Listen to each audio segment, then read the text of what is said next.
So this is your question of the day. Algebra का काफी अच्छा क्वेश्चन है। क्या आप इस क्वेश्चन को सोल्व कर सकते हैं? देखिए, इस टाइप के क्वेश्चन को हम जस्ट 5 सेकंड में सोल्व कर सकते हैं। बस कंडीशन ये है, आपको वीडियो पूरी एंड तक देखनी है। तो काफी इंपॉर्टेंट वीडियो होने वाली है। इस टाइप के क्वेश्चन अलजेब्रा में काफी रिपीट होते हैं, काफी एग्जाम में आते हैं। ठीक है, उसमें हम टाइम कंज्यूम करते हैं, पर इस टाइप के क्वेश्चन आज के बाद, इस वीडियो को देखने के बाद आप जस्ट 5 सेकंड में सोल्व कर लेंगे। तो स्टार्ट करते हैं। So welcome to zero math. मैं अंकुर यादव जीरो मैथ में आपका स्वागत करता हूँ। ये हमारा लेक्चर 2 है, 111 मैथ सीरीज का। हम इस सीरीज में क्या करवाते हैं, एक क्वेश्चन लेते हैं, उसको समझाते हैं, उस कॉन्सेप्ट को, और ट्रिक भी देखते हैं कि भाई उस टाइप के क्वेश्चन को आपको फास्ट कैसे करना है। तो हम बेसिक मेथड भी देखेंगे और उसकी ट्रिक भी देखेंगे, उस टाइप के क्वेश्चनों को कैसे सोल्व करना है। चलिए स्टार्ट करते हैं बिना टाइम वेस्ट किए। देखिए, एक कॉन्सेप्ट मेरे को समझाना है पहले इस टाइप के क्वेश्चन को करने के लिए, कि अगर आपको x plus y equal to मान लो 6 दे रखा है, x माइनस वाई 4 दे रखा है। तो देखिए, इसमें सोल्व नहीं करना, बस ये समझना है आपको कि अगर हमें वेरिएबल है x और y, हमारे क्या है, वेरिएबल है। ठीक है, तो अगर हमारे पास दो वेरिएबल है तो हमें दो इक्वेशन चाहिए। ठीक है, ये तो नहीं है कि भाई मैं सिर्फ आपको इक्वेशन 1 दे दूं तो आप x की वैल्यू भी निकाल ले और y की वैल्यू भी निकाल ले। नहीं होगा ना ऐसा। तो हमें अगर दो वेरिएबल है, ये बात समझिए, अगर दो वेरिएबल है तो दो इक्वेशन चाहिए।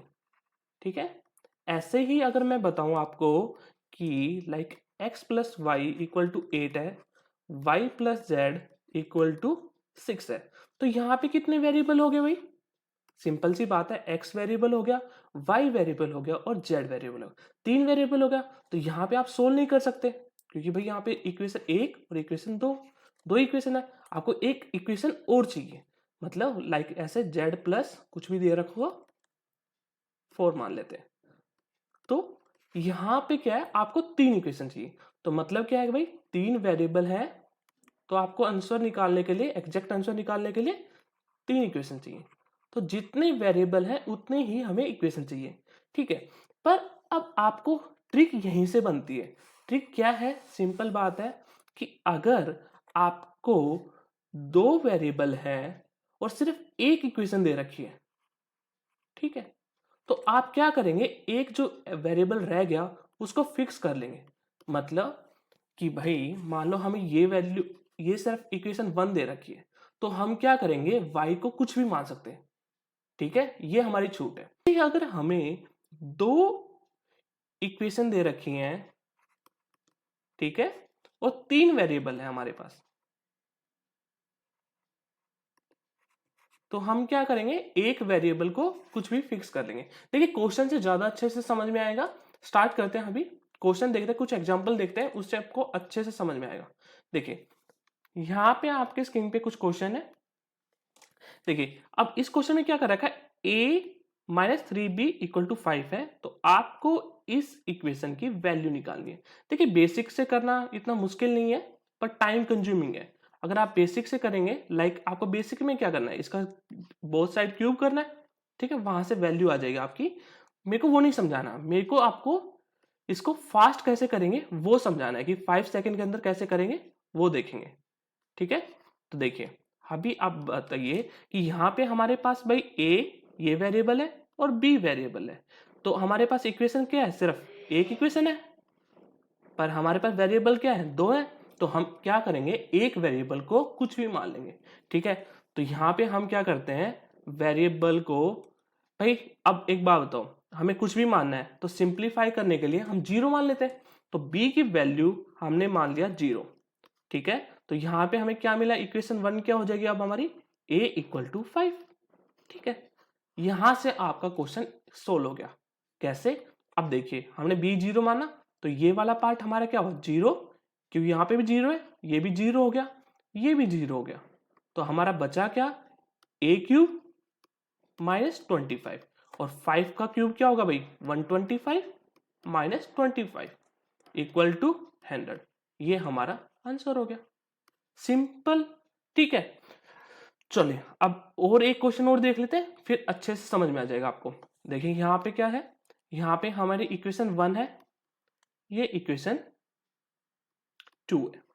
ठीक है, तो यहां पे देखिए कितने वेरिएबल है भाई, 1 2 3, एबीसी 3 वेरिएबल हो गए, बट इक्वेशन हमें क्या दे रखी है, सिर्फ 2 इक्वेशन दे रखी है। तो हम क्या करेंगे, एक वेरिएबल को 0 मान लेंगे। 0 किस लिए मान रहे हैं, क्योंकि सिंपल हो जाएगा ना। मान लो हमने सी को 0 माना, तो ये भी 0 हो गया हमें, ये भी 0 हो गया हमें, इन सबको इग्नोर कर सकते हैं। ठीक है, तो यहां पे हमने सी को मान लिया 0, तो यहां पे इक्वेशन 1 क्या बन जाएगी भैया आपकी, a plus b equal to 7।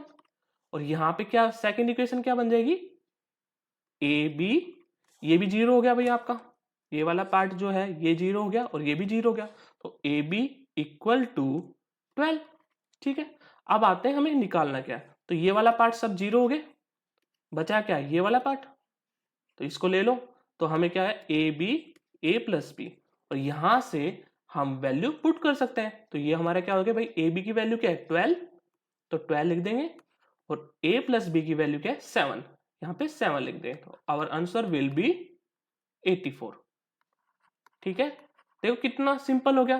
तो इस टाइप से आप किसी भी क्वेश्चन को सोल्व कर सकते हैं अलजेब्रा के, जब वहां पे आपको अगर वेरिएबल, जितने वेरिएबल है उतनी ही इक्वेशन नहीं दे रखी, तो आप एक वेरिएबल को, जो एक्स्ट्रा वेरिएबल है उसको 0 मान लो।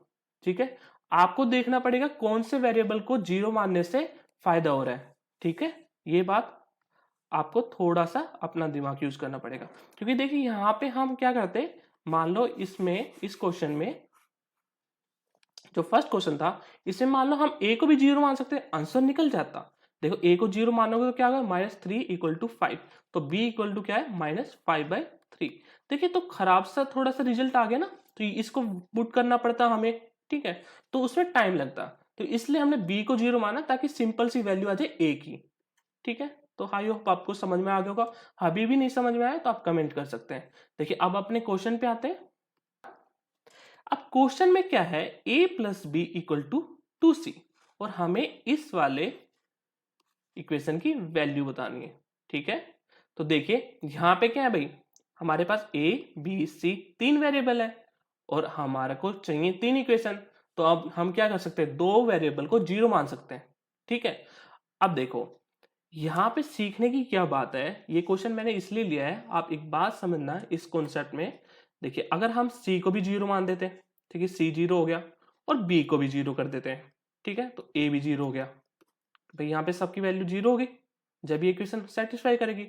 बट अगर हम 0 पुट कर देंगे, मान लो 0 यहाँ पे आया, 0/0, तो ये फॉर्म क्या होगी, 0/0 होगी, ये हो गया नॉट डिफाइंड।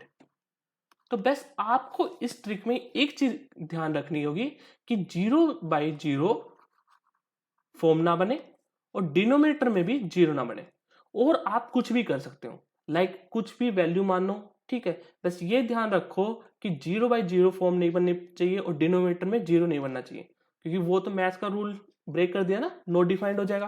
तो ये चीज आपको थोड़ा सा दिमाग लगाना पड़ेगा। देखिए अब इस क्वेश्चन में हम क्या करेंगे, मान लेते हैं सिर्फ c को 0 मान लेते हैं। ठीक है, c को 0 मानना यहाँ पे, तो a plus b equal to 0 आ गया, और यहां से अब यहाँ पे देखो, अब हमारे इस वाले जो रिजल्ट चाहिए, इसमें क्या हुआ, a/a, क्योंकि ये तो 0 हो गया, प्लस में b/b। ठीक है, तो हमें वैल्यू ही पुट करने की जरूरत नहीं पड़ी। ठीक है, तो यहाँ पे हमारा आंसर ही क्या आ गया, 2। ठीक है, सिंपली बात है, 0/0 फॉर्म नहीं बननी चाहिए, और कुछ भी कर सकते हो। ठीक है, आंसर आपका आ जाएगा। अगर आप यहाँ पे मान लेते हैं, इस क्वेश्चन में ही हम b को 0 मान लेते हैं। ठीक है, b को भी 0 करके देख लेते हैं। पर b को 0 किया तो a इक्वल टू क्या आया, 2c। ठीक है, यहाँ पे हमारा a/a आ गया, यहाँ पे a माइनस c, प्लस में b वाला 0 हो गया भाई, पूरा पार्ट ये 0 हो गया। ठीक है, 0/-c हो गया, तो ये 0 हो गया पूरा।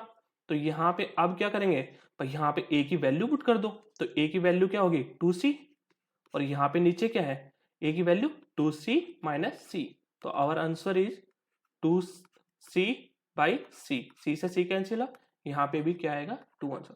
तो हमेशा 2 ही आंसर आएगा, ऐसा नहीं है। ठीक है, तो ये ट्रिक हमेशा काम करेगी। आपको बस ये देखना है कितनी इक्वेशन है, कितने वेरिएबल है। अगर आपके पास कम इक्वेशन दे रखी उसने, तो आप उसका फायदा उठा सकते हैं। ठीक है, तो आई होप आपको ये वीडियो अच्छी लगी होगी। Thank you so much.